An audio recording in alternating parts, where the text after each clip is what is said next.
Who do you work with? Matthew Fogarty, financial planning by design. I want to practice out of Moorabbin, but at this point in time I'm serving as Oceania Chair for MDRT, which looks after Australian and New Zealand and, of course, Fiji. All right. Didn't know that. Didn't know that bit about Fiji, Matt. Yeah. We just throw Fiji and we can't forget about the two members down there. Very good indeed. So how long have you worked in the financial services industry, Matt? Started in the industry in 1989, so nearly 27 years been in the business, and it's been a wonderful journey. So what's the Matt Fogarty story prior to 1989? Prior to 1989, I actually completed my schooling and then went on and did nursing. Actually, I ended up starting in general nursing, and that was an interesting time. And often clients have asked me, well, why from nursing to financial services? And I think both need people skills, and you're in the business of helping people. And the time I did the general nursing was extremely interesting. That sounds entirely logical, especially from an empathetic point of view. Yeah, okay. Yeah, it is. And I think in some ways it's funny because on my bio, on my website, a number of clients have commented on that. And in fact, one of my clients came on board because I'd done nursing previously. But I think it gave us some very good empathy skills. And I always had an interest in it. I took a diversion into financial services in 1989. So nursing was a chosen industry or a chosen path for you after your studies. What did you want to be when you were growing up?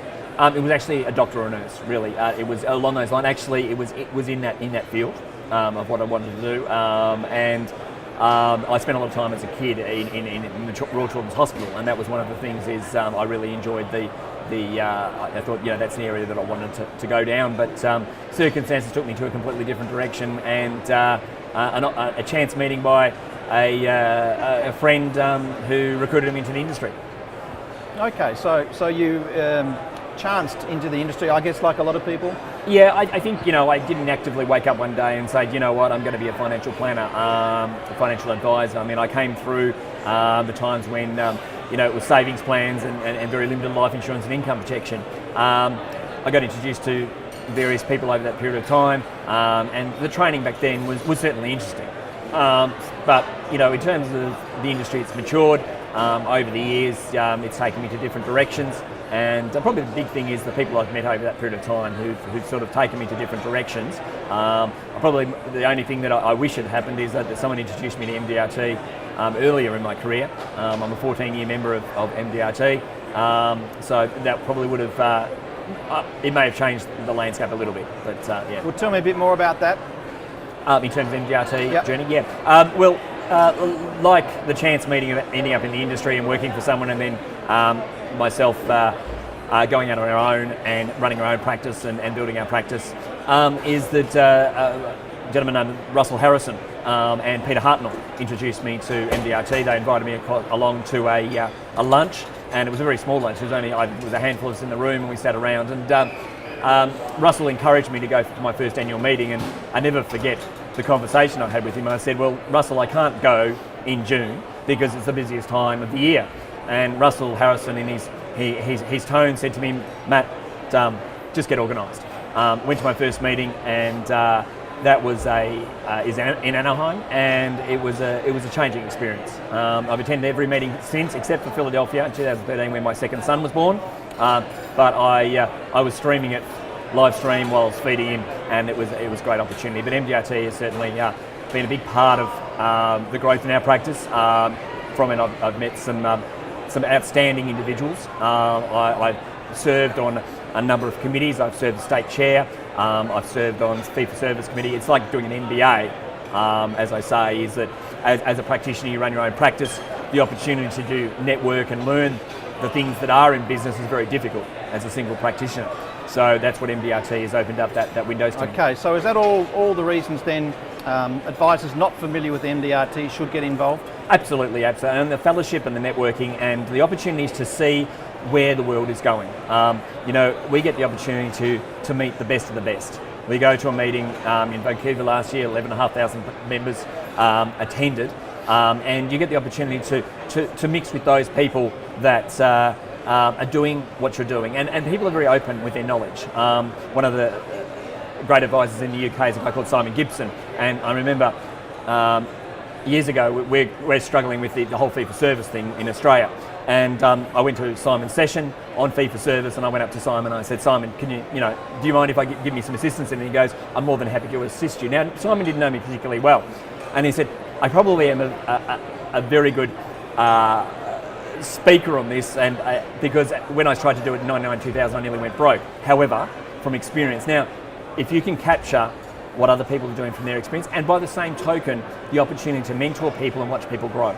And one thing is, what I've enjoyed particularly is seeing members grow year on year, and also it's a goal to set. I mean, it's a set. The conference in Orlando this year will be a fantastic conference. It'll be very family friendly.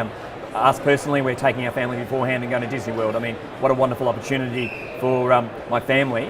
And then I'll go on to the meeting. We did it back in Anaheim, and that was one of the greatest family holidays we've had. Well, that's pretty fantastic, Matt. Now let's come back to empathy. Yes. You experienced empathy as a child. Yes. You've delivered empathy in two very different vocations. Yes.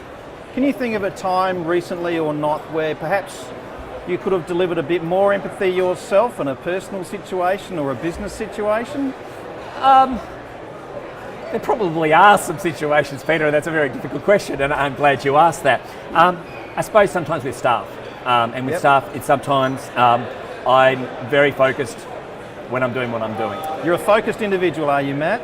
Well, yes, Okay. with a distraction waiting to happen at the same time. So, but no, when I'm at work and when I'm involved with what I'm doing, at times staff can take that the wrong way because I'm fairly direct to the point about where we're at with that, and probably not understanding where they're coming from.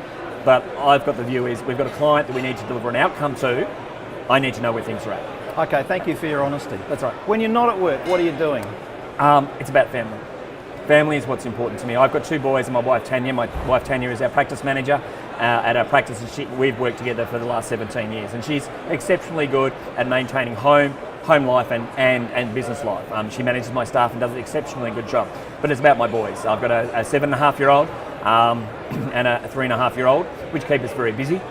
My son's just started playing basketball, footy, involvement there. So the opportunity to be involved with their sporting, I've probably spent one of the most enjoyable years I've had watching my son play football and being involved with the team. And one of the things, a little hobby of mine is the video editing. We put it there, a DVD of the highlights of the seasons for the boys, which will be given to the boys video tonight. edits for your kids? Yes. Okay, Matt, you are driven. Yes. Now, you've raised an issue Yes. that is common to a lot of financial advisors who work with their husband or their wife Yes. in the business. So Yes. the question is, how do you separate out the business and personal parts of your lives? There's no doubt about it, it's a challenge, Peter. My wife is very driven and she is very, very structured in terms of what she does. I have the ability I'm very good at switching off. When I go home, I'm home. I really don't want to talk about it. I've talked all day. I try to, that time is with my boys, and I don't have those conversations. We don't talk business in front of the boys. It's not necessary. They know what mummy and daddy does. My son, at the age of 5, Ethan, I said to him, Ethan, he was having a baby chino, I was having a coffee, and I said, buddy, what's daddy do? And he goes, daddy helps people sort out their money. That's all he needs to know at 5, Matt. At 5. And now he knows that. But it's putting the clear, it's putting the big rocks in first, making sure the holidays are there, making that time out. I'm also very clear about what I do and what Tanya does.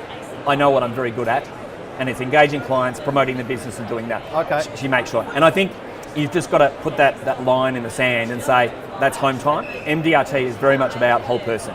It's having the balance in your life to go off and do some yoga, go off and do some swimming, go off and do all those things, spending some time with the kid. Basketball is Thursday nights. Thursday nights is where we're at, and both of us will be down there watching that, because that is the important thing. It's not fantastic. It's not about. It's not all about the business. FPD will continue on if I'm here or not.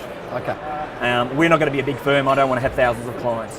Where we want is, 200 to 300 clients between a couple of advisors. We're servicing them. We're providing the best possible advice to them, and be there for them and know their situation. As I always say to my clients, I know your situation better than anyone else.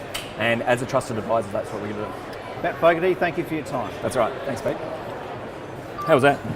Fantastic.